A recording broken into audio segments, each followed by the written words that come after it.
Ya, bismillahirrahmanirrahim. Assalamualaikum warahmatullahi wabarakatuh.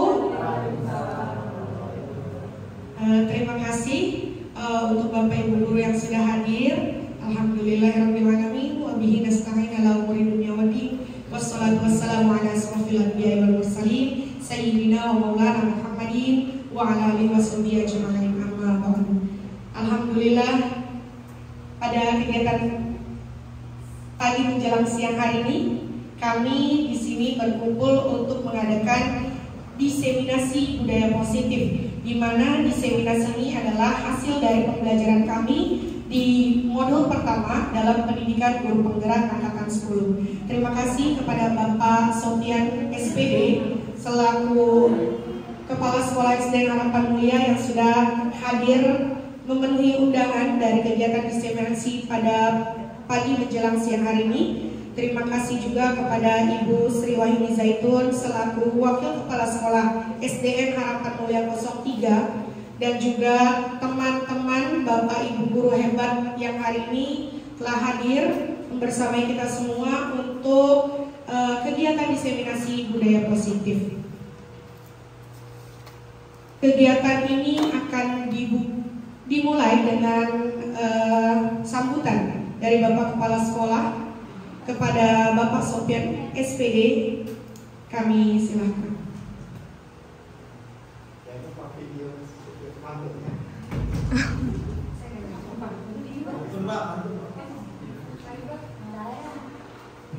Baik, terima kasih Bung Napsi selaku pembawa acara di kegiatan diseminasi budaya positif CGP Angkatan 10 SDN Harapan Mulia 03. Assalamualaikum warahmatullahi wabarakatuh.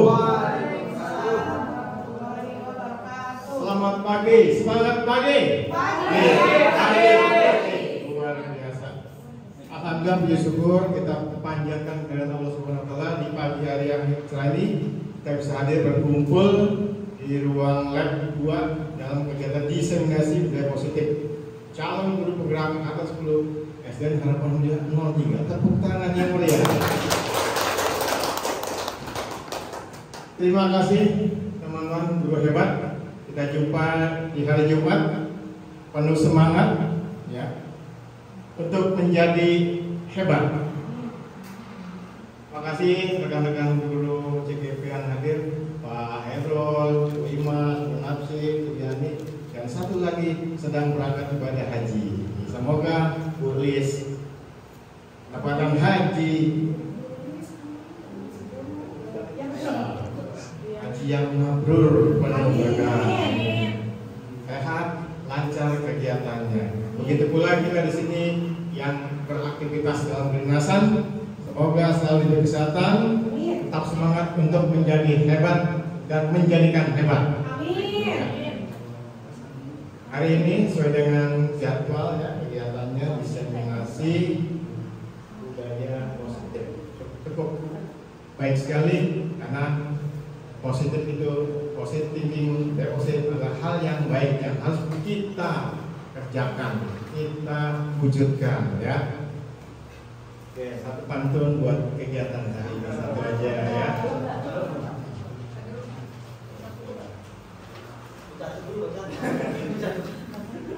Hidup ini harus semangat dan aktif,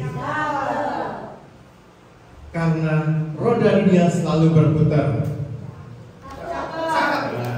Yuk kita dukung budaya, dukung dan bangun budaya positif.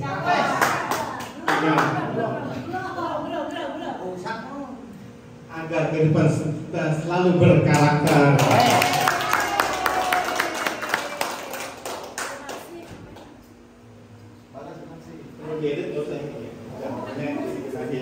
Jadi hari ini teman-teman sudah hadir di ruang ini membersamai kami guru-guru hebat ya. Makin hebat sekolahnya nanti, jadi sekolah bergerak ya, yang selalu bergerak ke arah yang positif. Iya. Ini nggak boleh panjang-panjang. Yang penting, yuk kita dukung teman-teman hebat ini untuk menjadi orang hebat dan menjadikan orang lain lebih hebat. Ya. Kita hebat itu bagus. membuat orang lain lebih hebat itu jauh lebih bagus. Ya, itu. Terima kasih untuk hadirannya, untuk dukungannya. Semoga teman-teman CGP 110 menjadi orang-orang yang hebat semuanya. Sukses buat semuanya, sukses juga buat HM03. Apalagi menjelang tahun ajaran baru 24-25. Oke, itu aja sambutan karena kan materi sampai 1 jam dulu ya. Jam 11 harus siap yang laki untuk sholat Jumat. Terima kasih, kurang lebih mohon maaf. Salam semangat untuk menjadi hebat. Assalamualaikum warahmatullahi wabarakatuh. Waalaikumsalam warahmatullahi wabarakatuh. Terima kasih kami ucapkan kepada Bapak atas sambutannya dalam rangka mengawali kegiatan pada pagi hari ini, yaitu kegiatan diseminasi budaya positif. Bapak Ibu, kita mulai untuk kegiatan pada pagi hari ini. Seorang guru yang baik itu harus memiliki kemampuan dalam mewujudkan budaya positif di sekolah. Budaya positif itu bisa dijalankan dengan menerapkan konsep-konsep inti. Seperti yang pertama itu ada disiplin positif, kemudian memahami motivasi perilaku manusia yang berkaitan dengan hukuman, penghargaan, posisi kontrol, keyakinan kelas, penerapan segitiga restitusi di dalam penyelesaian masalah. Konsep-konsep inti tersebut akan dijabarkan dengan Bapak Ibu guru hebat yang ada di depan.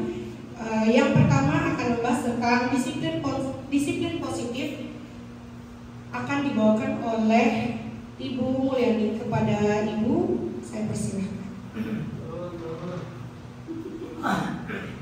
Terima kasih, Bu. Assalamualaikum warahmatullahi wabarakatuh.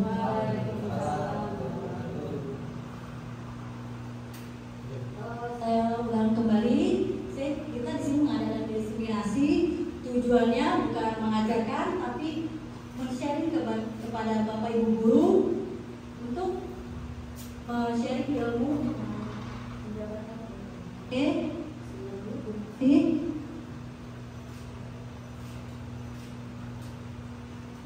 tujuan kita mengadakan diseminasi adalah menyampaikan pembelajaran dari penerapan konsep inti dari modul budaya positif serta pemahaman mengenai konsep-konsep inti dalam modul budaya positif.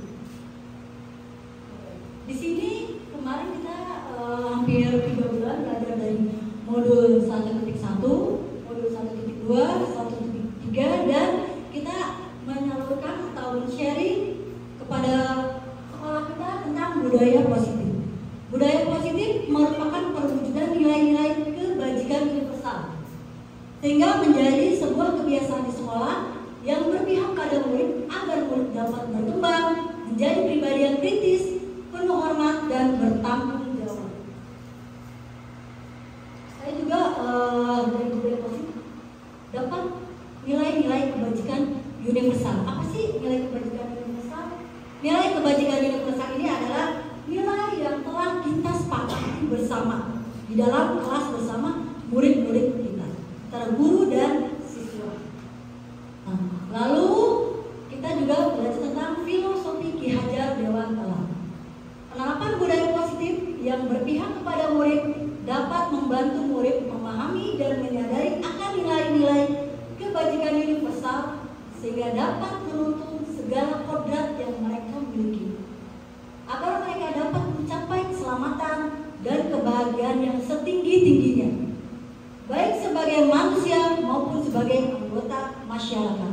Nah, di sini ada segala kodrat, ya. Dalam pembelajaran filosofi Ki Hajar Dewantara itu ada kodrat alam dan kodrat zaman. Maksudnya di sini kodrat alam itu bahwa murid itu merdeka, ya, dan bermain di mana kodrat alam tersebut akan berjalan dengan seiring kodrat zamannya mereka. Antara zaman kita waktu kita masih kecil pasti berbeda dengan zaman anak-anak sekarang. Makanya sesuai dengan kodrat alam dan kodrat zaman, sesuai dengan filosofi Ki Hajar Dewantara. Lalu untuk modul 1 nilai dan peran guru penggerak. Budaya positif akan tercapai jika guru penggerak memiliki nilai dan peran sebagai guru penggerak. Salah satunya melakukan kolaborasi untuk melakukan penanganan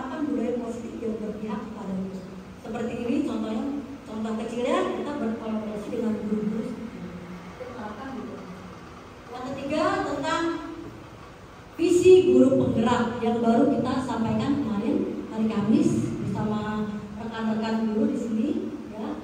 Guru penggerak harus mampu mengembangkan dan mewujudkan visi sekolah yang berpihak pada murid dan berlandaskan nilai-nilai kebajikan universal melalui manajemen perubahan dengan model inquiry apresiasi menggunakan tahapan bagja, sehingga muncul budaya positif di sekolah yang berpihak kepada murid. Nah, di sini ada pelajaran baru juga dari saya ya.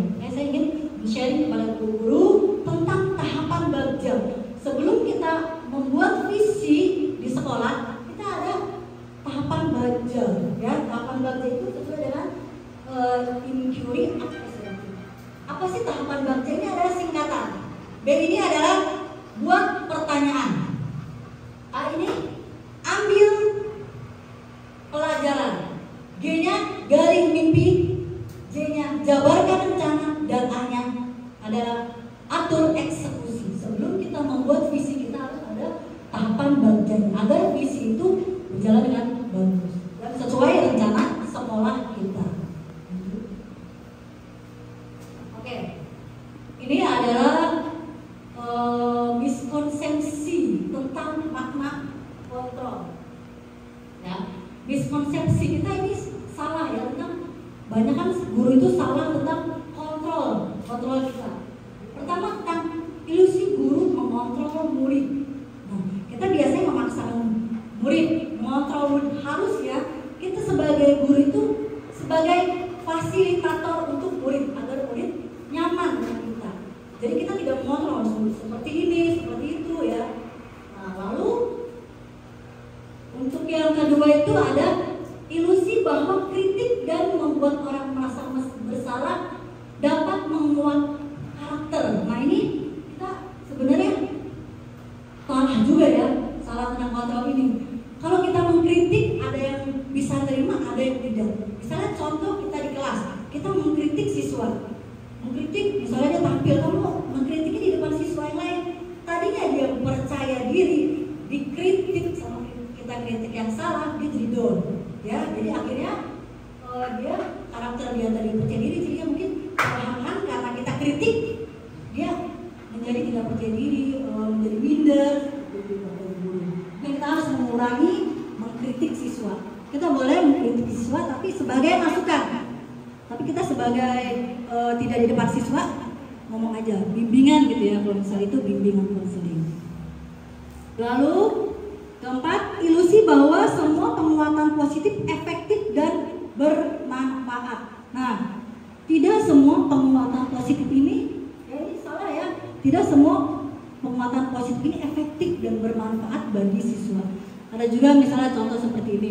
Kita akan memberikan reward atau hadiah kepada siswa kita kalau dia rajin, mendapatkan nilai bagus. Jadi dia tuh memperbaiki diri, buat motivasi dan semangat hanya karena ada imbalan. Kalau tidak ada imbalan, udah biarin aja. Ya. Ini adalah miskonsepsi kontrol yang salah. Lalu keempat, ilusi bahwa orang dewasa memiliki hak memaksa. Nah, ini kontrol yang salah juga. Kita terkadang memaksakan kehendak kita terhadap murid. Misalnya contoh, ada murid yang bisa olahraga atau menggambar, tapi dia di matematika kurang atau di bahasa Indonesia kurang. Tapi kita paksakan dia harus belajar matematika atau bahasa Indonesia. Ini sebenarnya tidak kurang ini ya, memaksakan hak kita bahwa murid semua harus nilai bagus, karena murid itu mempunyai karakter dan kecerdasan masing-masing. Lanjut, Nancy. Oke, ini adalah perubahan paradigma stimulus respon terhadap pendekatan teori kontrol. Ini ada realitas stimulus responnya. Realitanya kita sama, tetapi teori kontrol yang benar kita itu berbeda. Ya, antara saya sama Bu Cici itu realitanya berbeda. Lalu kita mencoba mengubah orang agar berpandangan sama dengan kita. Tapi kenyataannya teori kontrolnya kita berusaha harus memahami pandangan orang lain tentang dunia. Ya, kita pasti tahu semua, kita semua pandangan kita berbeda-beda. Antara saya, Bu Napsi, Bu Lutfi, itu semua pandangan kita berbeda. Ya. tidak semua sama. Lalu stimulus respon yang keempat, perilaku buruk dilihat sebagai suatu kesalahan. Harusnya teori kontrolnya semua perilaku itu memiliki tujuan, ya harus ada tujuan. Misalnya ada murid kita tuh ada berperilaku berperilaku buruk ya, kita udah marah-marah, padahal dia tujuannya berperilaku buruk itu contoh kecilnya ingin diperhatikan, karena dia mungkin di rumah kurang perhatian dari orang tua, makanya dia membuat gaduhan di sekolah dengan membuat perhatian ke kita sebagai guru dan teman-temannya. Lalu stimulus respon, orang lain bisa mengontrol saya. Teorinya, teori kontrol ya, hanya Anda yang bisa mengontrol diri Anda sendiri. Misalnya, Bu Cici nggak bisa mengontrol saya, hanya saya yang bisa mengontrol diri saya sendiri. Ya. Itu adalah teori kontrolnya. Lalu pemaksaan ada pada saat bujukan gagal. Kita misalnya membujuk murid kita biar rajin datang ke sekolah, biar rajin belajar, ternyata kita sudah dibujuk gagal, akhirnya kita membuat pemaksaan. Misalnya kalau misalnya dia nggak masuk, nilai kurang, atau kita beri hukuman, misalnya seperti itu. Lalu harusnya teori kontrolnya berkolaborasi dan konsensus menciptakan pilihan-pilihan baru. Nah ini nanti mungkin ada pilihan-pilihan baru ini dari kita hukuman seperti ini akan menjadikan kesepakatan atau keyakinan kelas. Nanti akan dijelaskan di slide-slide berikutnya. Model berpikir menang atau kalah. Kita selalu berpikir menang kalah. Harusnya di dalam teori kita, teori kontrol dalam diri kita harus berpikir kita harus menang, bisa. Kalau kita di dalam diri kita menyatakan bisa, insya Allah kita akan menang. Lalu ini adalah disiplin positif ya, ini menurut belajar Dewantara, menurut pendidikan. Seseorang yang memiliki disiplin diri berarti mereka bisa bertanggung jawab terhadap apa yang dilakukannya, karena mereka mendasarkan tindakan mereka pada nilai-nilai kebajikan universal. Dian Gosen. Menurut Dian Gosen, disiplin positif adalah bagaimana cara kita mengontrol diri dan bagaimana menguasai diri atau memilih tindakan yang mengacu pada nilai-nilai yang kita hargai. Lalu dari pernyataan Ki Hajar Dewantara dan Dian kita simpulkan disiplin sebagai kontrol diri, yaitu belajar untuk kontrol diri agar dapat mencapai suatu tujuan. Suatu tujuan mulia. Tujuan mulia di sini mengacu pada nilai-nilai atau prinsip-prinsip mula yang dianut seseorang. Kita namakan nilai-nilai tersebut sebagai nilai-nilai kebajikan virtus yang universal. Apa sih virtus di sini? Ada kata-kata bahasa Inggris. Virtus itu adalah nilai-nilai moral yang baik. Misalnya seperti sopan santun, kejujuran, ya. Itu adalah contoh dari virtus, nilai-nilai virtus. Nah, tujuan dari disiplin positif ini adalah menjadikan murid memahami, menyadari, melakukan suatu tindakan berdasarkan nilai-nilai kebajikan universal tanpa paksaan, yang paling penting, pujian atau hukuman. Jadi mereka melakukan nilai-nilai kebajikannya ya atas kesadaran mereka sendiri. Kalau di sekolah kita sekarang kayak sesuai dengan perilaku siswa lah gitu. Bu Napsi, silakan. Sekarang kita ke nilai-nilai kebajikan universal yang tadi sudah saya bacakan. Nilai-nilai kebajikan universal yang berarti nilai-nilai kebajikan yang disepakati bersama, lepas dari suku, agama, bangsa, bahasa maupun latar belakangnya. Misalnya contohnya ya latar belakang kayak misalnya dia tetangga kita, murid baik sama kita, orang tua baik sama kita, itu jangan kita adakan di nilai-nilai kebajikan universal ini. Jadi pure murni atas anak itu sendiri, bukan karena ada dari eksternal, dari luar, misalnya dia baik, orang tua baik, atau dia tetangga kita, atau dia anak kita, atau saudara kita. Ya, jadi dari latar belakang nilai kebajikan universal. Oke? Nah, ini adalah nilai-nilai kebajikan dari 6 institusi atau organisasi. Ada profil pelajar Pancasila. Beriman, bertakwa kepada Tuhan Yang Maha Esa, dan berakhlak mulia. Mandiri, bernara, kritis, berkebinekaan global, bergotong royong, dan kreatif. Lalu dari Ibu Primary Years Program, sikap murid itu ada toleransi, rasa hormat, ya. Kita mungkin di sini sudah membiasakan rasa hormat dengan kita mengadakan piket, ya. Jadi sedikit-sedikit anak-anak kalau bertemu kita itu mereka salam dengan kita walaupun bukan gurunya. Lalu integritas, mandiri, menghargai, antusias, empati, keingintahuan, kreativitas, kerjasama, percaya diri, dan komitmen. Lalu ini dari institusi 9 pilar karakter, ya. Pertama, nilai-nilai kebajikan dari IHF adalah cinta Tuhan dan segenap ciptaannya.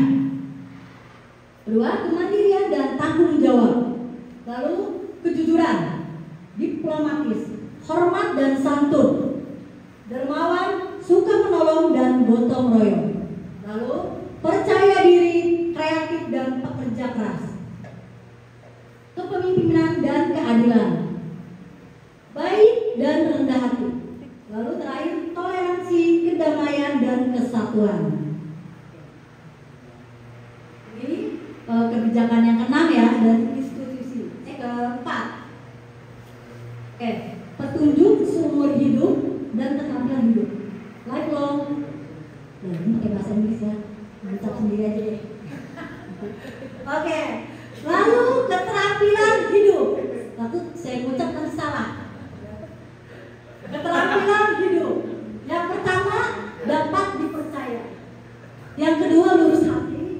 Yang ketiga, pendengar yang aktif. Keempat, tidak merendahkan orang lain. Dan kelima, memberikan terbaik dari diri. Lalu ini ada petunjuknya dari seumur hidup dan keterampilan hidup. Ada petunjuknya. Apa sih petunjuknya? Agar kita bisa keterampilan hidup kita peduli. Kita harus peduli terhadap sesama ya, orang lain atau sekitar kita. Penalaran, bekerja sama. Kita harus bekerja sama. Kita tidak bisa berdiri sendiri karena kita adalah makhluk sosial. Keberanian, keingintahuan, usaha, keluasan atau fleksibilitas, berorganisasi. Kita selalu berorganisasi harus ya, biar menambah wawasan. Kesabaran, keteguhan hati, kehormatan, memiliki rasa humor, berinisiatif, integritas, pemecahan masalah, sumber pengetahuan, tanggung jawab, dan persahabatan. Lalu ini ada empati, suara hati, kontrol diri. Kita harus selalu mengontrol diri kita, rasa hormat, kebaikan, toleransi, dan keadilan.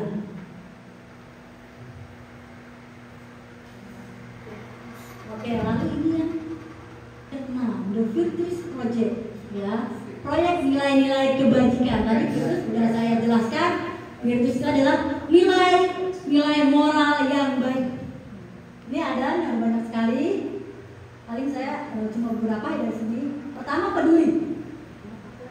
Lalu keterus terangan. Di sini ada kreatif, semangat, kedermawanan, kejujuran. Lalu ada integritas, kebahagiaan, keadilan, bijaksana, bersyukur, dan pengertian. Terakhir ini adalah nilai-nilai kebajikan ya, nilai-nilai kebajikan yang harus kita sharing atau kita salurkan ke khususnya ke murid-murid kita, karena kita adalah seorang guru, harus kita berpegang teguh pada nilai-nilai kebajikan agar murid kita nyaman sama kita, tidak takut kalau belajar dengan kita dan tidak terpaksa.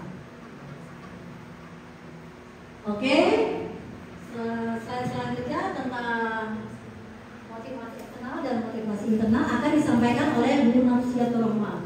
Untuk tempat dan waktunya saya persilakan.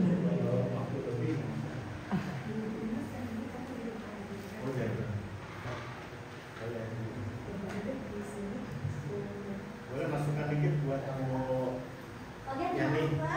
Ya. Saya nggak bicara materi. Nah kita kan di sini sebagai public figure, guru itu public figure.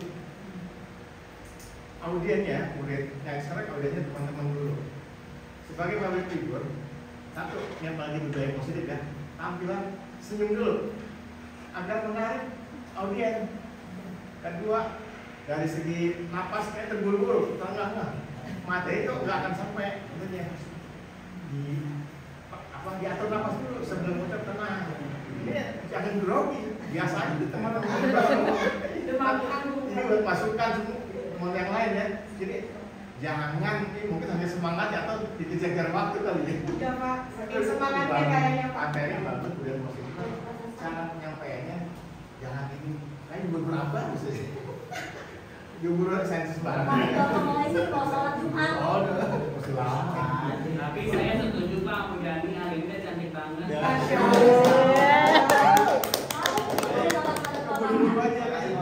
Pak. Makasih yang membangun. Itu Pak, ada semut di selangkangan.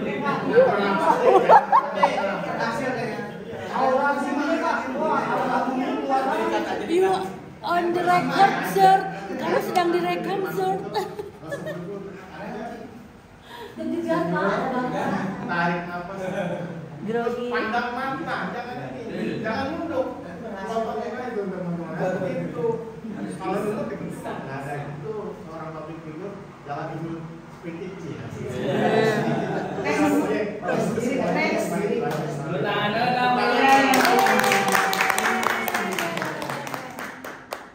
Oke, terima kasih. Ya, Bu Yani boleh di depan, Bu Imas bisa melanjutkan untuk jadi pointer di poin selanjutnya. Terima kasih. Tadi paparannya sudah sangat baik, sudah dibawakan oleh Ibu Mulyani terkait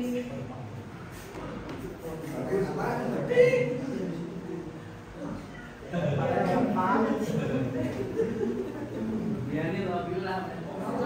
Tapi aura dirinya bagus banget Pak. Oke, terima kasih. Tadi adalah pemaparan yang sudah sangat baik ya, luar biasa yang sudah disampaikan oleh rekan guru hebat saya Ibu Mulyani terkait disiplin positif. Selanjutnya adalah motivasi perilaku manusia. Kita sebagai pendidik atau guru harus memahami motivasi perilaku manusia. Terdapat 3 motivasi perilaku manusia. Yang pertama adalah untuk menghindari ketidaknyamanan atau hukuman. Yang kedua, untuk mendapatkan imbalan atau penghargaan dari orang lain. Yang ketiga, untuk menjadi orang yang mereka inginkan dan menghargai diri sendiri dengan nilai-nilai yang mereka percaya. Jika murid memiliki perilaku untuk menghindari ketidaknyamanan atau hukuman atau juga dan untuk mendapatkan imbalan, murid tersebut masih mendapatkan motivasi dari eksternal ya. Tapi guru itu harus berupaya untuk bisa menumbuhkan motivasi internal atau motivasi yang bisa ditumbuhkan dari dalam diri mereka sendiri untuk bisa menjadi orang yang nantinya mereka inginkan dan bisa menghargai diri sendiri dengan nilai-nilai yang mereka percaya. Mereka itu sebaiknya menghindari hukuman dan pemberian penghargaan yang berlebihan agar bisa meminimalisir motivasi eksternal yang tumbuh di dalam diri manusia. Jadi Bapak Ibu, kalau sudah sampai di motivasi internal, artinya kita sudah berhasil menumbuhkan motivasi yang memang bukan pengaruhnya dari orang lain. Dari 3 motivasi perilaku manusia yang masih harus terus dikembangkan adalah jangan sampai para peserta didik itu mendapatkan motivasi yang memang masih dari pengaruh di luar, yaitu menghindari ketidaknyamanan. Karena dia tidak nyaman dengan hukuman, maka motivasi yang mereka dapatkan itu masih motivasi secara eksternal, bukan dari dalam diri mereka sendiri. Makanya hindari hukuman dan pemberian reward secara berlebihan supaya muncul motivasi internal di dalam diri para peserta didik. Kemudian next, ya ini adalah salah satu juga pembahasan yang bisa kita sampaikan terkait pembelajaran kemarin di modul 1 tentang hukuman, konsekuensi, dan restitusi. Saya akan membahas tentang hukuman dan konsekuensi, restitusi akan dibahas secara dalam dengan pemateri Pak Hairul. Boleh dilihat Bapak Ibu, ini adalah terlihat perbedaan antara hukuman, konsekuensi, dan restitusi. Untuk hukuman, sifatnya tidak terencana atau tiba-tiba, juga hanya bersifat pada satu arah. Artinya memang tidak adanya komunikasi dua arah dalam menentukan hukuman yang kita berikan kepada para peserta didik. Dan hukuman itu diberikan bisa berupa fisik maupun psikis. Dengan arti lain, hukuman itu tidak ada korelasinya antara apa yang anak perbuat dengan hukuman yang diterima oleh anak, tidak selaras gitu ya Bapak Ibu. Kemudian untuk konsekuensi sudah terencana, sudah disepakati, sudah dibahas dan disetujui oleh guru dan murid. Artinya sudah adanya kesepakatan. Dengan adanya kesepakatan, anak sudah bisa memunculkan rasa tanggung jawab. Beda halnya dengan hukuman. Setelah anak itu dihukum, tidak adanya rasa pertanggungjawaban dalam diri anak karena memang hukumannya tidak sesuai dengan apa yang dilakukan oleh anak tersebut. Tidak ada korelasi antara hal yang dilakukan dengan hukuman yang diterima. Kemudian untuk konsekuensi sudah mengetahui sebelumnya konsekuensi yang akan diterima bila adanya pelanggaran. Kemudian pada konsekuensi murid tetap dibuat tidak nyaman untuk jangka waktu pendek, ya. Jadi terlihat ya Bapak Ibu bedanya hukuman dan konsekuensi. Restitusi adalah proses untuk menciptakan kondisi bagi murid untuk memperbaiki kesalahan kita. Restitusi ini adalah tahapan paling tinggi Bapak Ibu di dalam ya, dari hukuman naik ke konsekuensi. Kalau kita sudah bisa menjalankan segitiga restitusi, artinya kita sudah berhasil melanjutkan ke arah yang lebih baik. Kenapa saya bilang ini adalah lebih tinggi? Karena di dalam restitusi itu sudah tercipta kondisi bagi murid untuk bisa memperbaiki kesalahannya. Kemudian mereka itu bisa kembali kepada kelompok mereka dengan karakter yang lebih kuat. Dan di dalam restitusi juga adanya proses kolaboratif yang mengajarkan murid untuk mencari solusi dan membantu murid untuk berpikir tentang orang seperti apa yang mereka inginkan dan bagaimana mereka harus memperlakukan orang lain. Karena di dalam restitusi ini ada 3 tahapan yang nanti Bapak Ibu akan laksanakan. Next. Ya. Ini adalah bagian dari hukuman dan disiplin. Karena tadi saya bilang restitusi adalah sudah di level yang paling tinggi. Untuk yang pertama itu adalah hukuman. Ini adalah bedanya untuk identitas gagal dalam hukuman dan disiplin pada tahap konsekuensi dan restitusi. Jadi restitusi adalah sebuah pilihan di mana memang kita mengajak peserta didik untuk bisa tahu kesalahan mereka itu seperti apa. Dan kemudian penyelesaian masalahnya itu bisa diselesaikan dengan hal yang memang mereka sepakati, mereka inginkan gitu ya. Jadi dalam restitusi ini pilihan dalam penyelesaian masalah. Kemudian ketika sudah pada tahap restitusi, artinya sudah tahap menguatkan untuk para peserta didik dalam jangka waktu yang panjang. Murid juga sudah mendapatkan penguatan. Ya, ini masih sama untuk hukuman. Perilakunya pasif dan agresif karena tadi di awal saya sebutkan untuk hukuman memang tidak adanya korelasi antara kesalahan dengan hukuman yang kita berikan kepada para peserta didik. Sementara konsekuensi sudah berubah dari yang tidak adanya penanaman bertanggung jawab menjadi anak menjadi lebih bertanggung jawab karena adanya kesepakatan yang sudah diberikan kepada para peserta didik meskipun masih bertahan dalam jangka waktu yang pendek, tetap ada rasa bersalah, tapi memang tidak dalam jangka waktu yang panjang, bedanya dengan hukuman. Kemudian restitusi masalah terpecahkan. Next. Ya, Bapak Ibu, ini adalah tindakan guru, ya, beberapa tindakan guru. Saya ulangi sedikit bedanya hukuman dan konsekuensi, karena ini adalah tindakan guru hanya berupa dua, hukuman dan konsekuensi. Bedanya kalau hukuman itu tadi saya tekankan kembali, tidak adanya korelasi atau tidak adanya hubungan, ya, antara kesalahan yang dilakukan para peserta didik dengan solusi yang kita berikan sebagai pendidik untuk memperbaiki kesalahan mereka. Itu adalah hukuman. Dan konsekuensi adalah adanya korelasi, ya, atau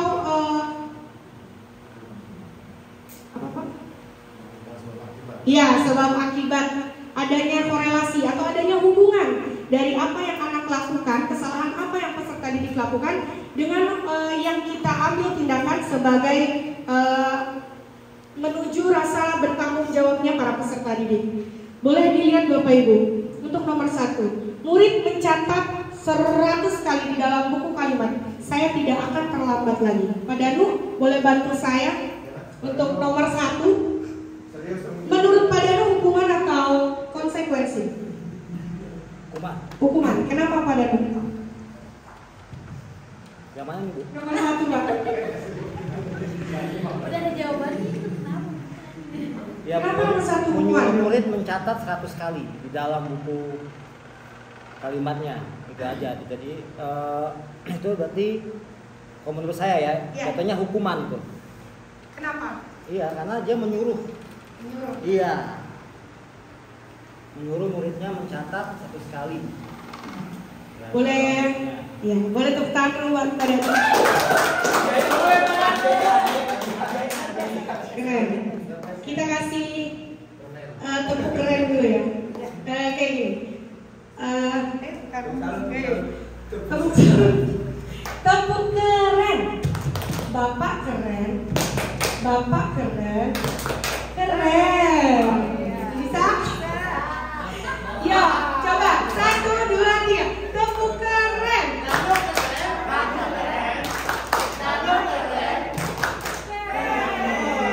Terima kasih Pak Danu untuk sudah mau cakep. Meskipun buat api keren. Ya. Nah, ini kemudian ini ada rambutnya. Mungkin ada lagi Bapak yang tidak sepakat atau tidak sependapat dengan jawaban Pak Danu mengenai tindakan guru nomor 1. Ada yang menjawab konsekuensi atau tidak punya jawaban? Pas ya?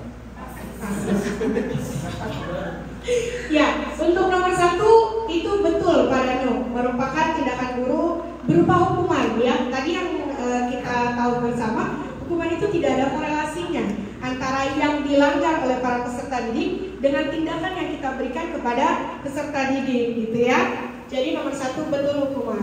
Nomor 2, berdiri di lapangan, hormat di bawah tiang bendera selama 15 menit. Hukuman atau konsekuensi? Pak Barkah? Hukuman Pak, kenapa Pak? Karena tadi nggak ada korelasinya buku. Iya betul. Karena kan sudah tidak ada korelasi antara kesalahan peserta didik dengan tindakan yang diambil oleh pendidik. Coba kita lihat jawabannya. Oke, betul. Bapak keren. Bapak keren.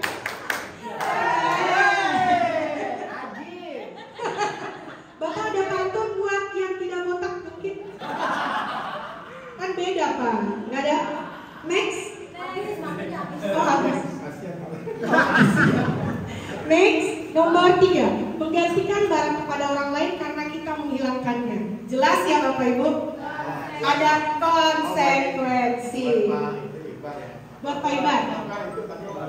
Pak Barka, pantun.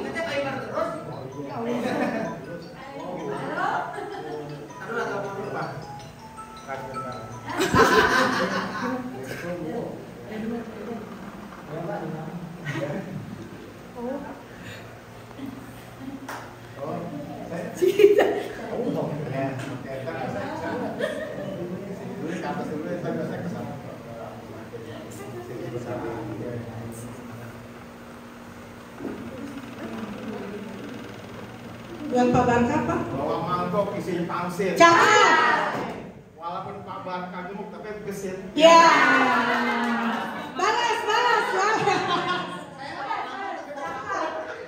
Makan selasi di atas genteng. Cakep. Terima kasih Pak Ganteng. Iya.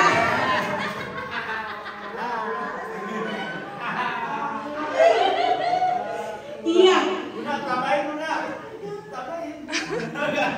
Oke, nomor 3 tadi sudah ada yang jawab bahwa ini adalah sebuah konsekuensi ya. Nomor 4, Siti mencoret buku Tini. Ibu guru meminta Siti membersihkan coretan di buku Tini. Jelas ya? Adanya korelasi, berarti ini adalah konsekuensi. Kasih nanya dulu. Yes, boleh. Kalau yang nomor 2 tadi misalkan sebelum upacara dia bilang kita kesepakatan ya, misalkan yang berisi nanti setelah ini berdiri di bawah tiang bendera 15 menit, itu udah ada korelasi ya? Kalau yang dilanggar tentang apa berarti ini Pak? Jadi situ tentang dia. Berarti kan dia lagi upacara ya? Ya. Mungkin kasusnya ini lagi upacara. Ya. Ya. Kemudian apa dia tidak lengkap peralatannya atau dia datang terlambat, kemudian dihukumnya dengan cara hormat di bawah tiang bendera selama 15 menit. Kayaknya tidak ada hal yang bisa diambil dari hukuman yang sudah kita berikan kepada para peserta didik. Kalau memang ya tidak ada. Jadi harapannya ketika anak tersebut diberikan oh iya.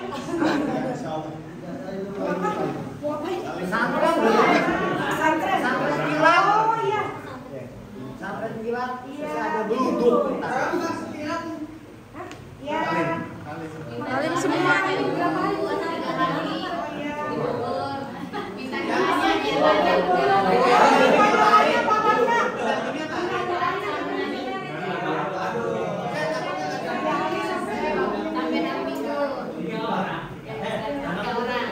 Amin. lomba ya? Belum doa udah amin. Jaga sampai kabur. Iya, makanya. Jaga. Oh, si Bobo. Pak Ipul kabur itu. Oh, jagain bapak di sana ya. Ayo dong, ayo dong. Ya, sama-sama. Kalau di nomor 2 itu, kalau memang Aduh Pak Ipul. Ya, bisa ulang-ulang Pak Ipul ya. ulang. Ya gimana Pak Saiful? Di nomor 2 ini seandainya ketika acara belum dimulai Ya. kita menyampaikan dulu kepada siswa Iya, ya kan? Sama ya pertanyaannya kalau yang Menyampaikan dulu sebelum. kepada siswa, anak-anak kalau kalian berisik nanti ya kan, sebagai konsekuensinya Ya. setelah upacara silakan kalian berdiri di tiang bendera atau hormat kepada bendera selama 15 menit. Apakah itu termasuk hukuman atau memang konsekuensi? Ya, karena disampaikan ini sebelumnya anak-anak sudah tahu gitu aturannya gitu kan. Ya. Terima kasih Pak Saiful. Mungkin bisa mundur sedikit kali Bu Imas slide sebelumnya. Lagi?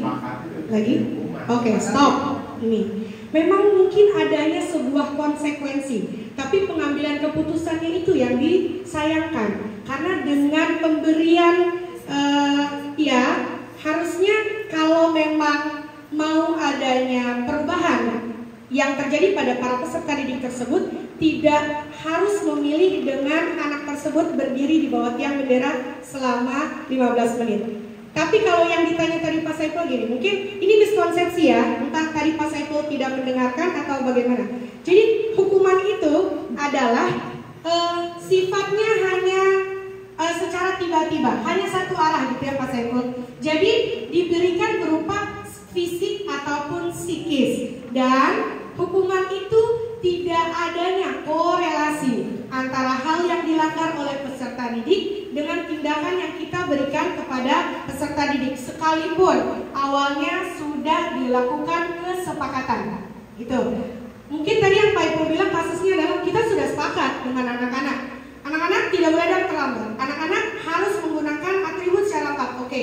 Tapi ketika kita melakukan untuk memberikan hal berikan hal tersebut yang memang sesuai dengan korelasinya. Kalau sudah ada kesepakatan tapi pengambilan keputusannya adalah masih berdiri di bawah tiang bendera, itu tidak akan memberikan pembelajaran bertanggung jawab untuk para peserta didik. Itu Pak Saiful. Jadi memang adanya konsekuensi, tapi hal tersebut berupa hukuman, gitu, ya? Iya, maksudnya ini lebih beratnya kemana? Hukuman. Hukuman. Tapi kalau memang ini suatu perubahan dan tujuannya suatu perubahan untuk mencegah hal yang lebih besar dari itu, ya, itu maksudnya yang tadi. Jadi tetap hukuman. Hukuman. Jadi yang harus dirubah adalah tindakan apa yang bisa kita ambil supaya sejalan dengan kesalahan yang murid lakukan, Pak Ipul. Kayak tadi, next Bu Imas, maaf. Seperti ini Pak Ipul. Coba mungkin Pak Ipul bisa jawab soal nomor terakhir. Menyuruh murid. Kita lupa, jangan hukuman misalkan. Oke, misalkan dia bercanda, minggu depan dia akan menjadi petugas. Iya. Bisa. Coba dibalikin lagi sama Pak Saiful. Menurut Pak Saiful, itu hukuman atau konsekuensi? Kalau Pak Ipul sudah bisa menjawab, artinya Pak Saiful sudah paham apa bedanya hukuman dan konsekuensi. Bapak keren. Bapak keren.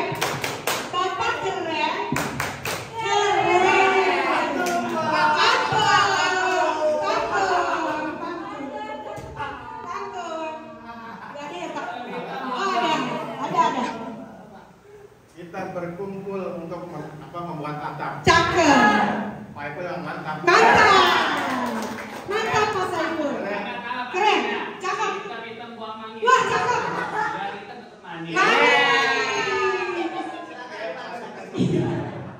Ambil dasar inti dari hukuman dan konsekuensi. Betul. Ya. Sifat dari kedua jenis kata ini. Kalau hukuman sifatnya itu menegakkan keadilan. Sedangkan konsekuensi agar anak belajar dengan apa yang ia telah lakukan. Itu konsekuensi dan hukuman. Jadi hukuman untuk menegakkan keadilan, sementara konsekuensi agar anak belajar terhadap apa yang telah mereka lakukan secara logis. Tapi Pak, menurut saya Pak Ipul ini luar biasa ya. Dari awalnya belum paham, kemudian terjadi miskonsepsi, sampai akhirnya Pak Saiful bisa menunjukkan atau menimbulkan kasusnya sendiri. Bapak keren. Bapak keren. Bapak keren. Tetapi kita sebagai model juga, tetap memang kita harus kadang-kadang memilih untuk melakukan kesalahan juga. Iya, ini nanti ada hubungannya. Kita tidak bisa untuk kadang-kadang harus memilih itu gitu. Karena memang ada beberapa siswa, ya kan? Memang agak susah itu mau tidak mau, nggak suka kadang-kadang memang tidak menjalankan. Tidak semua siswa memang bisa melakukan seperti ini. Ada memang dia punya beberapa karakter siswa itu bisa harus dengan konsekuensi atau dengan hukuman gitu. Juga bisa untuk memberi efek. Oh iya, salah satu manfaat Bapak Ibu dari mempelajari modul ini adalah kita bisa menggolongkan mana yang merupakan hukuman, konsekuensi, dan restitusi. Tapi Bapak Ibu, goalsnya adalah satu, kita bisa berubah menjadi sosok guru yang sudah menjalankan restitusi. Sudah harus ditinggalkan hukuman dan konsekuensi, dan itu akan dibahas lebih lanjut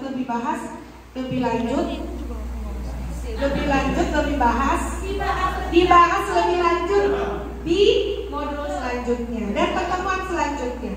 Itu ya Bapak Ibu. Jadi memang harapannya Pak Ipul, kalau tadi saya boleh simpulkan, mungkin yang kita lihat gitu ya, anak ada yang harus dengan hukuman, tapi sejatinya Bapak Ibu kita harus sudah meninggalkan hukuman. Jadi namanya ada kolaboratif untuk bisa menentukan konsekuensi seperti apa yang bisa kita terapkan di sekolah dan sudah harus meninggalkan hukuman Bapak Ibu. Itu yang memang harus Bapak Ibu ya. Kemudian selanjutnya membersihkan tumpahan air di meja tulis tersenggol pada saat belajar. Jelas ya Bapak Ibu, terdapat korelasi konsekuensi. Next. Yang terakhir, menyuruh murid lari mengelilingi lapangan. Pak Iban. Nggak ada nama maskernya dulu.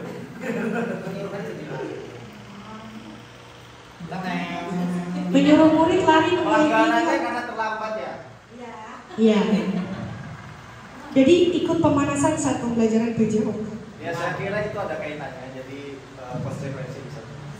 Coba kita cek Bu Imas. Salah. Tepuk tangan.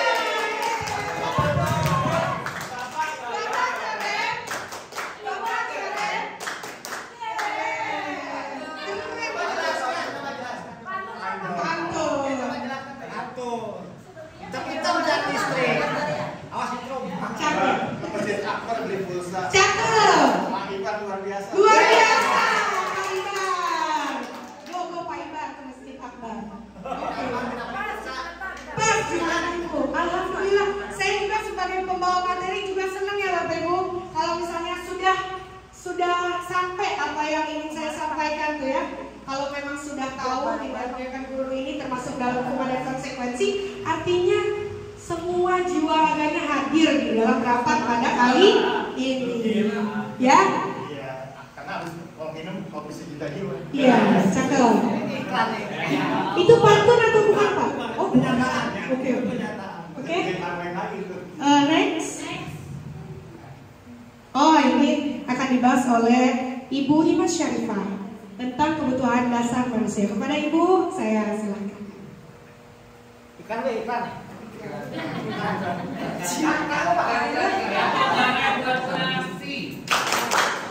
Ya. Ibu keren. Ibu keren. Ya, 1, 2, 3. Ibu keren. Ibu keren.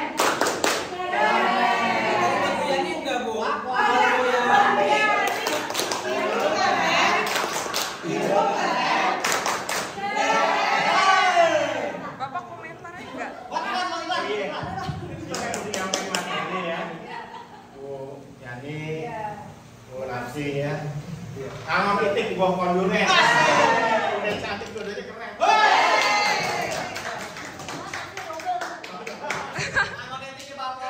Cakep.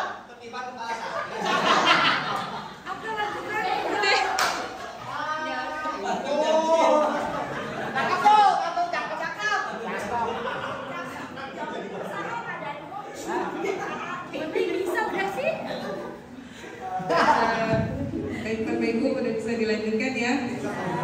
Tepuk keren.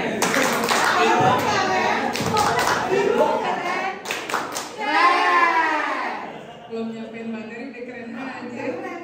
Bismillahirrahmanirrahim. Assalamualaikum warahmatullahi wabarakatuh. Waalaikumsalam. Terima kasih Bapak Ibu. Melanjutkan materi yang sudah disampaikan oleh Bu Mulyani dan Bu Narsi tadi tentang hukuman dan konsekuensi. Lanjut kita masuk ke materi berikutnya mengenai kebutuhan dasar manusia.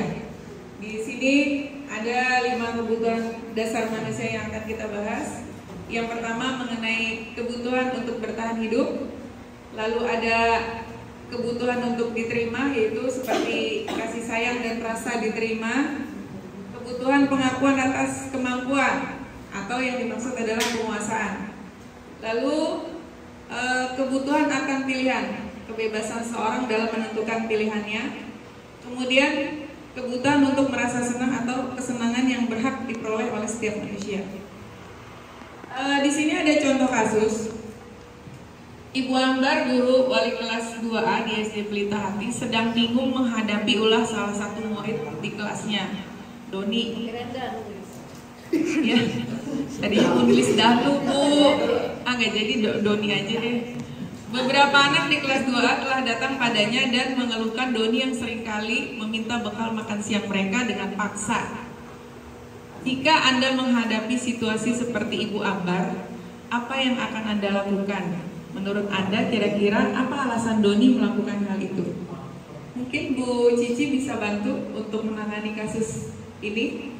Berdasarkan kebutuhan dasar manusia tadi yang ada 5, si Doni ini kenapa sih melakukan ini? Ada kebutuhan mana yang tidak terpenuhi oleh si Doni? Terima kasih Bu Imas atas kesempatan yang diberikan kepada saya untuk menanggapi pernyataan yang sudah disampaikan. Mungkin kebutuhan kasih sayang ya, mohon maaf ya, kasih sayang dan rasa diterima, kebutuhan untuk diterima. Mungkin di keluarganya si Doni kurang memiliki atau kurang menerima kasih sayang atau rasa diterima oleh keluarganya, sehingga dia meluapkannya atau melampiaskannya ke kawan-kawannya dengan harapan bu guru akan memperhatikan tingkah lakunya si Doni. Itu mungkin salah satu yang dipunyai oleh, yang kurang dimiliki oleh Doni, itu rasa kasih sayang dan rasa diterima. Terima kasih Bu Zizi. Ada pendapat yang lain dari Bapak Ibu guru selain kebutuhan kasih sayang yang tidak didapat oleh si Doni? Ibunya anaknya mungkin bisa dong. Ya, tepat sekali ya Bu Zizi.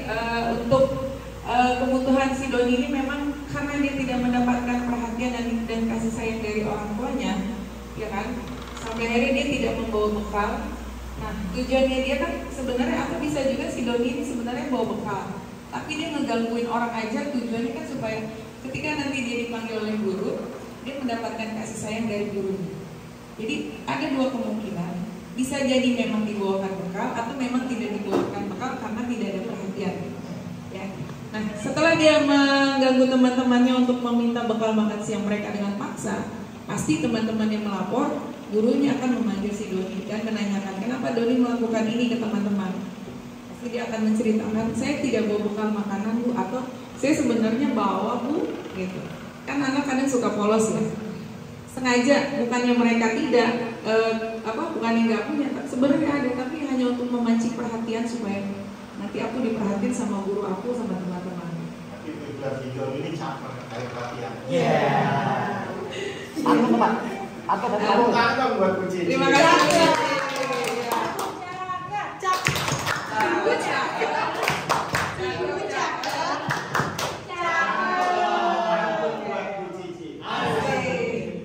Buka laci menguncinya itu warna biru. Kunci pakai titir. Terima kasih. Baik, benar lanjut. Kita masuk ke posisi kontrol seorang guru. Ya, posisi kontrol seorang guru itu ada 5 ya Bapak Ibu. Yang pertama sebagai penghukum, yang kedua sebagai pemantau, ketiga sebagai teman, 4 sebagai desa kayak 2 sama 4. Oh iya. Yang kelima sebagai manajer.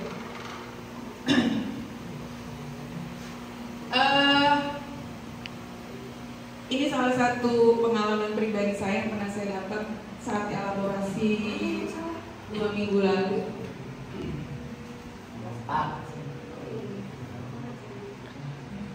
Jadi sempat balik lagi ke sebagai seorang pendidik ya. Saya masuk di posisi yang keberapa nih, gitu kan? Penghukum kah, pemantau, teman, atau manajer sebenarnya? Merasa bersalah, buat merasa bersalah, buat merasa bersalah.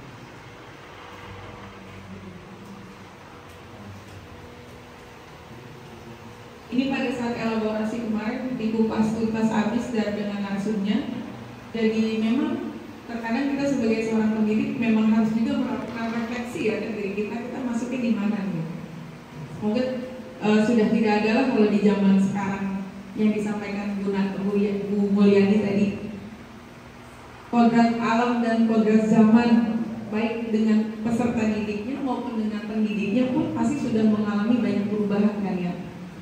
Kalau untuk di posisi penghukum pada saat zaman kolonial ya, ngajar itu udah kayak company ya.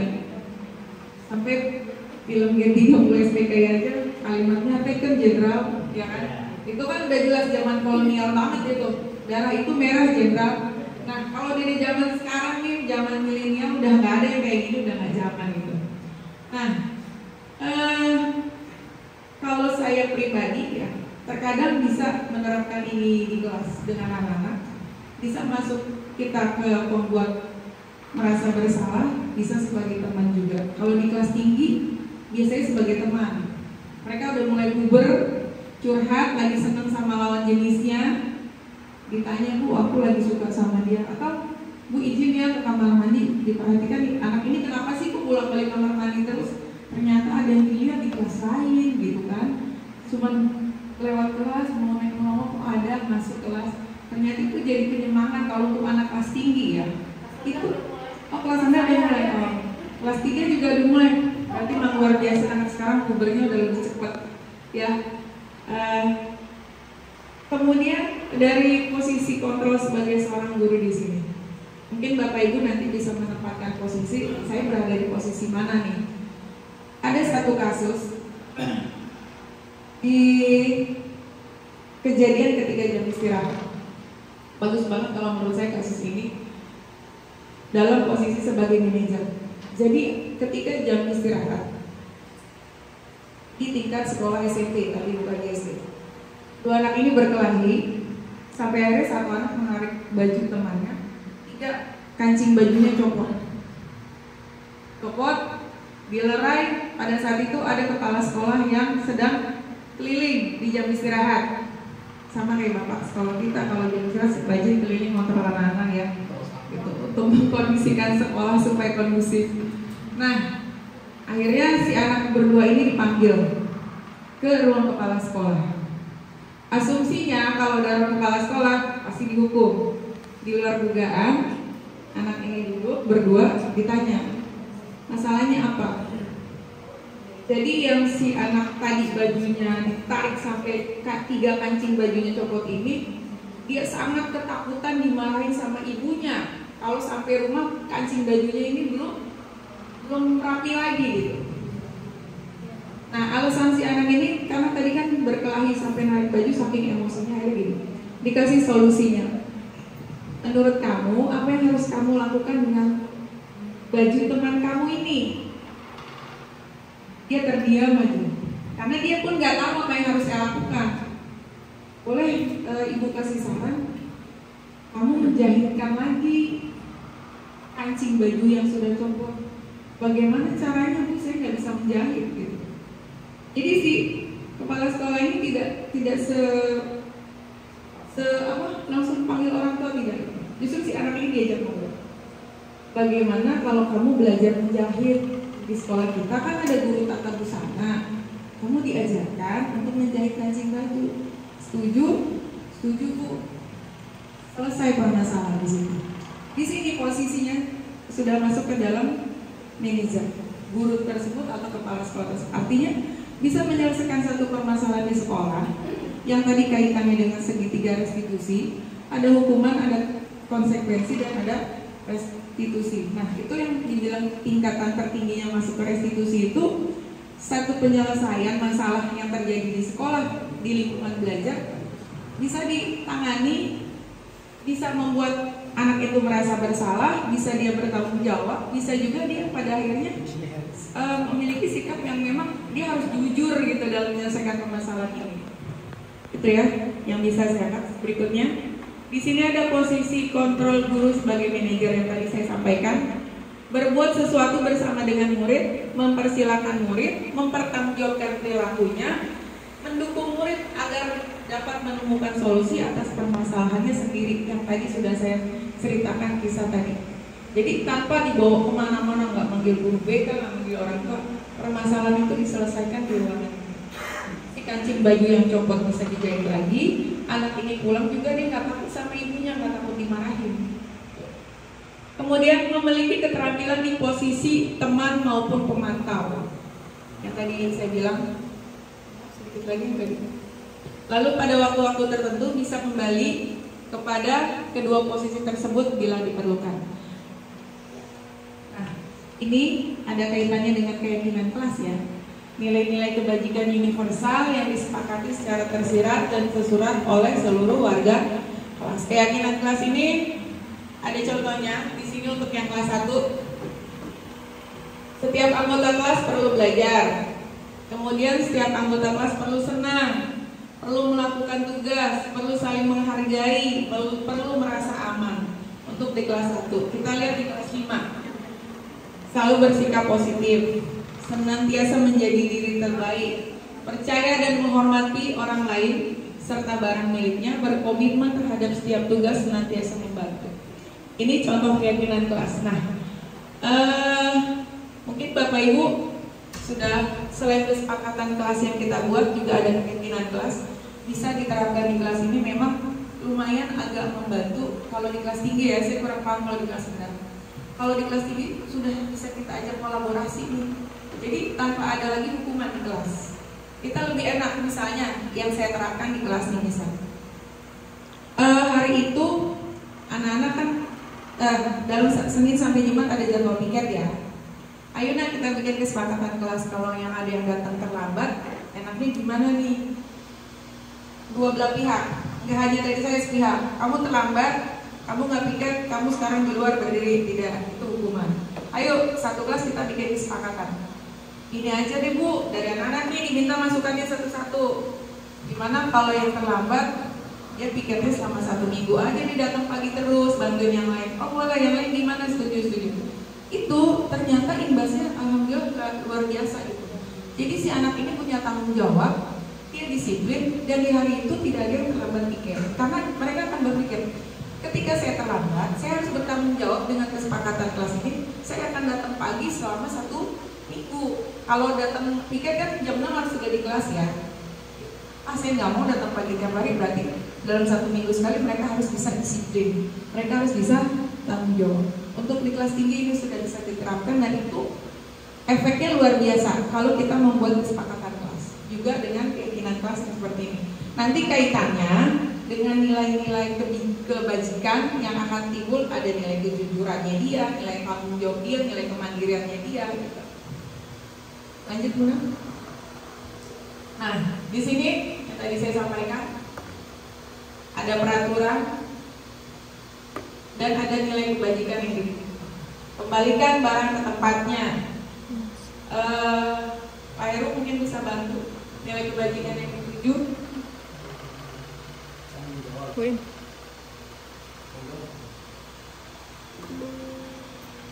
Tanggung jawab ya. Ya, kembalikan barang ke tempatnya. Nilai kebajikan yang ke-7 adalah tanggung jawab. Untuk yang berikutnya, dilarang mengganggu orang lain. Bu Lutfi mungkin bisa bantu nilai kebajikan yang ke-7. Dilarang mengganggu orang lain.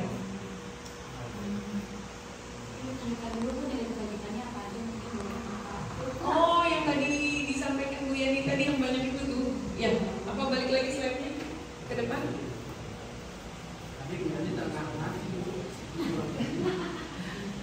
Kan banyak tuh ya Bu Yani. Kalau balik ke slide berikutnya.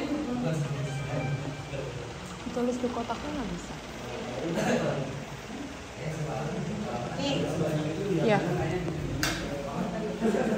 Nah, dari nilai-nilai kebajikan dari sini nih, masuknya kemana tuh yang tadi? Kalau dilarang mengganggu orang lain, masuknya ke lebih kemana?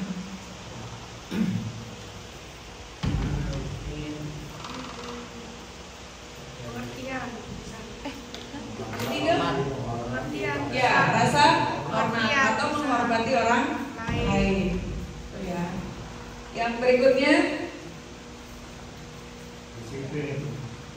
Bani yang membaca padahal udah betul jawabannya.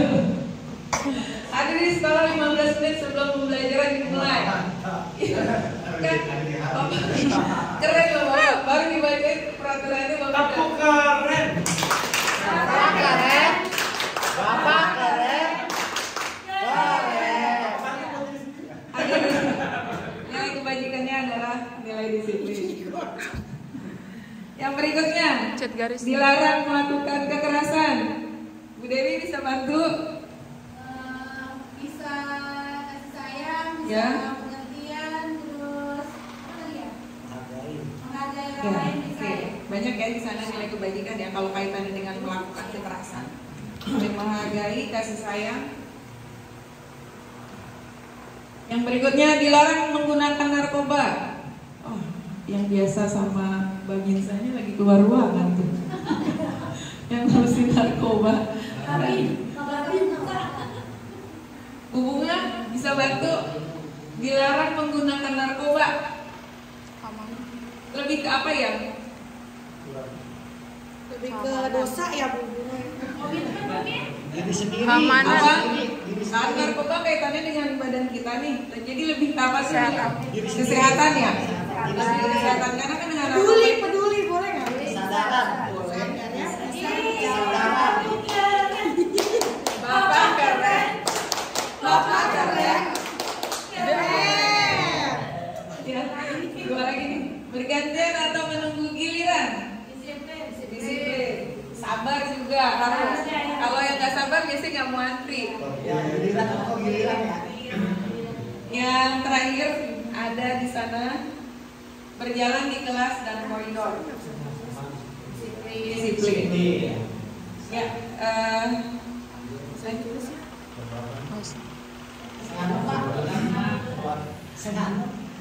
Untuk pembentukan keyakinan sekolah atau kelas.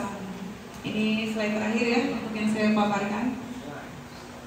Keyakinan kelas bersifat lebih abstrak daripada peraturan yang lebih rinci dan konkret.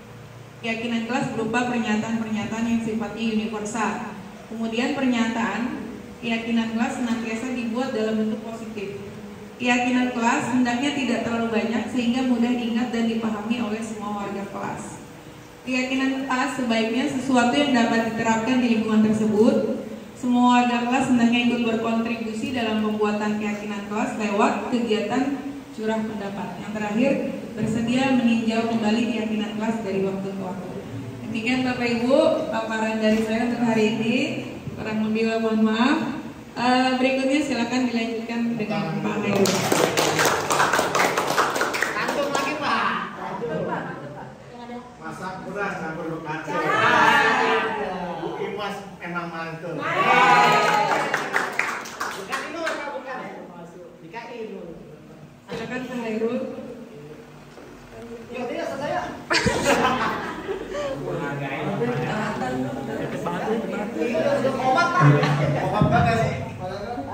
Assalamualaikum warahmatullahi wabarakatuh.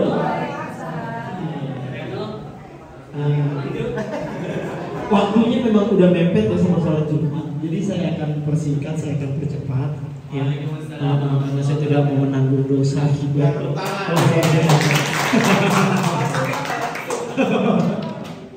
Oke, saya melanjutkan tadi dari Bu Namsi, Bu Yani dan Bu Imas ya, rekan-rekan saya, 3 bidadari harapan mulia. Ya, dimana tadi sudah dibahas mengenai hukuman, konsekuensi, ya, dan nanti terakhir di saya di restitusi. Nah ini tadi kelanjutannya adalah pembentukan keyakinan sekolah ya, melanjutkan Bimas tadi. Jadi kita sebagai seorang pendidik, kita bisa untuk membuat keyakinan kelas bersama peserta didik kita semua. Yang nanti mereka tulis masing-masing ini seperti digambarin dan mereka udah tulis nih keyakinan kelasnya apa. Misalkan meja saya akan selalu bersih. Nah itu namanya keyakinan kelas ya. Tidak membuang sampah dalam kelas. Nah mereka membuat mungkin ditempel nanti di madingnya. Jadi tahu aturannya, bisa disamakan masing-masing. Kalau menyerupai dikelompokkan bisa nanti keyakinan kelasnya. Ya nanti ada di papan itu contohnya nih ya. Ini namanya kelasnya Bimas ya sih. Iya. Ya lanjut Bimas nih. Ya, di sini ada kalimat positifnya ya.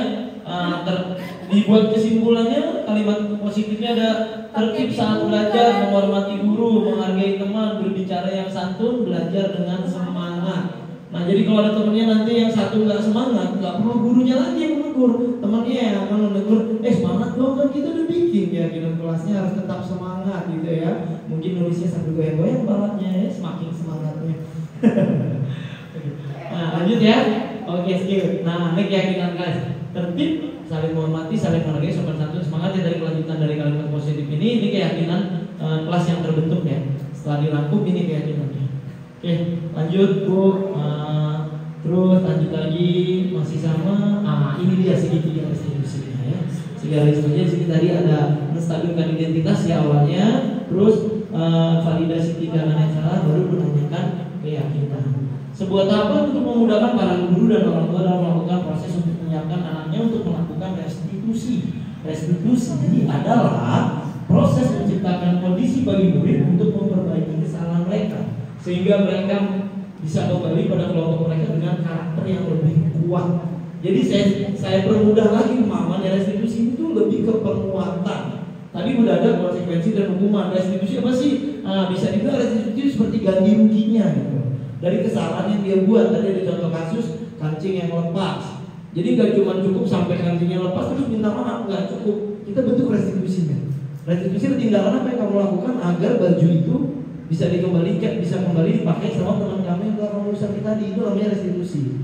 Mungkin sana, oke deh saya akan menjahit kancingnya, tapi saya nggak bisa jahit. Terus apa yang kamu lakukan dengan kamu nggak bisa jahit? Apa kamu mau bawa bajunya ke tukang jahit? Silakan, itu namanya restitusinya ya. Nah ini restitusi ini agak sama ya, sama kompensasi, beda lagi ya. Nah restitusi ini yang ditanggung sama personal yang melakukan kesalahan, tapi kalau kompensasi itu negara yang menanggung. Beda-beda tipis, sama seperti tadi hukuman dan konsekuensi ya. Nah, oke lanjut.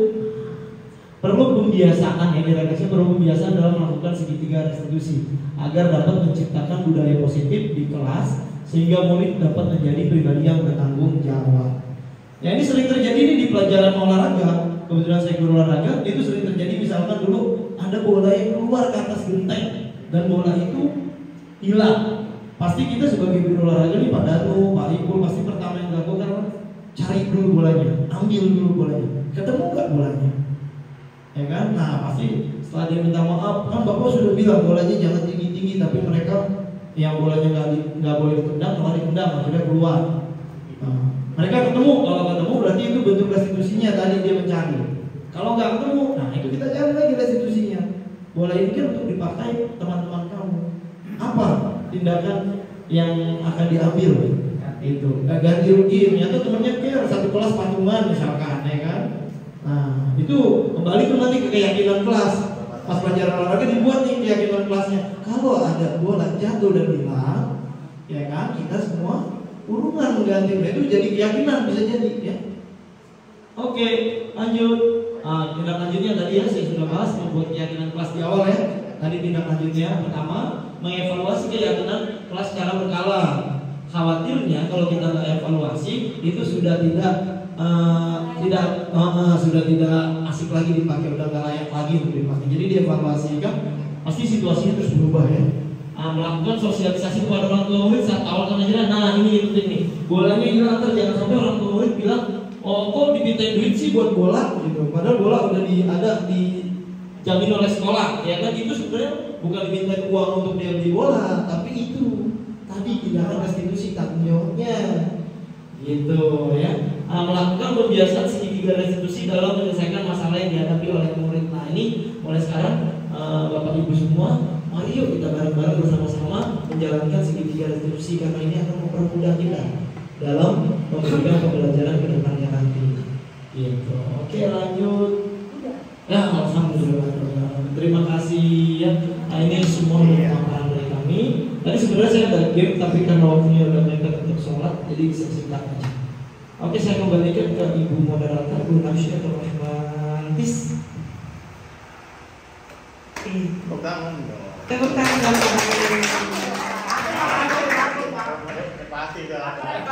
Oh keren-keren dulu kata Bu Cici. Tepuk keren. Bapak keren. Bapak keren. Keren. Hebat ya. Itu tadi pemaparan yang sudah dilakukan dari Pak Ainul. Ada jatah pantun dari Pak Ainul. Burung kuntul, burung dara.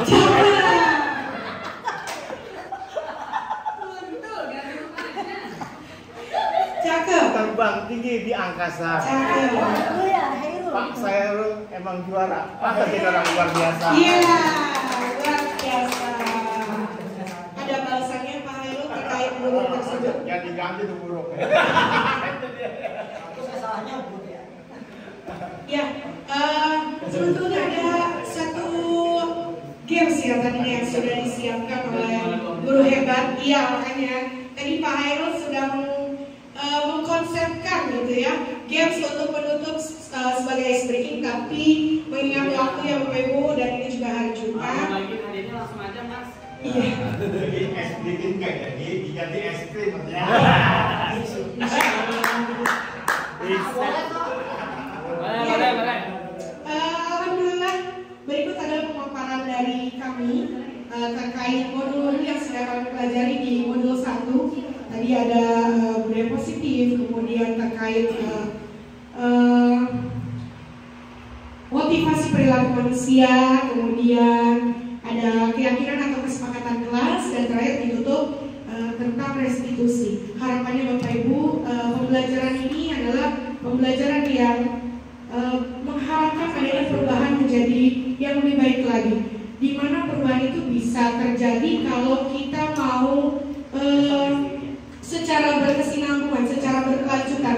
Jadi bukan dengan selesainya diseminasi ini maka selesai sudah pembahasan kita tentang budaya positif tersebut. Harapannya karena kita sudah diseminasikan, maka adanya kolaborasi antara Bapak Ibu guru yang sudah juga diwadahi oleh komunitas belajar supaya bisa membentuk ya apa-apa yang bisa menjadi mengubah dari hukuman ke konsekuensi, kemudian universal kebijakan, nilai-nilai kebijakan, kemudian ada keyakinan kelas, dan harapannya bisa mencapai di restitusi kelas. Itu Bapak Ibu, kurang lebihnya kami mohon maaf. Terima kasih sekali lagi untuk semua yang hadir pada hari ini. Semoga Allah berikan keberkahan. Saya tutup acara ini. Assalamualaikum warahmatullahi wabarakatuh. Waalaikumsalam. Itu Pak Khairul kan kemarin kasih nama? Iya, bukan murid Pak, orang kalau hari Senin boleh. Apa tabrak? Ya kan? Ya, kita bikin Pak. Bibir dikul. Bibir dikul. Assalamualaikum gitu tadinya. Petir bukan sembarang petir. Petir menyambar di rumahnya Bu Binar.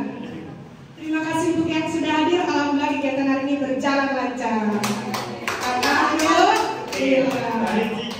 Jalan Batu. Cakep. Jalannya kan terlalu jauh. Cakep. Cukup sekian. Habis itu udah waktu. Assalamualaikum warahmatullahi wabarakatuh. Waalaikumsalam warahmatullahi wabarakatuh. Bapak Ibu, ada konsumsi untuk makan siang pada hari ini, dan mohon izin waktunya untuk foto bersama di. Terima kasih Bu Ilan.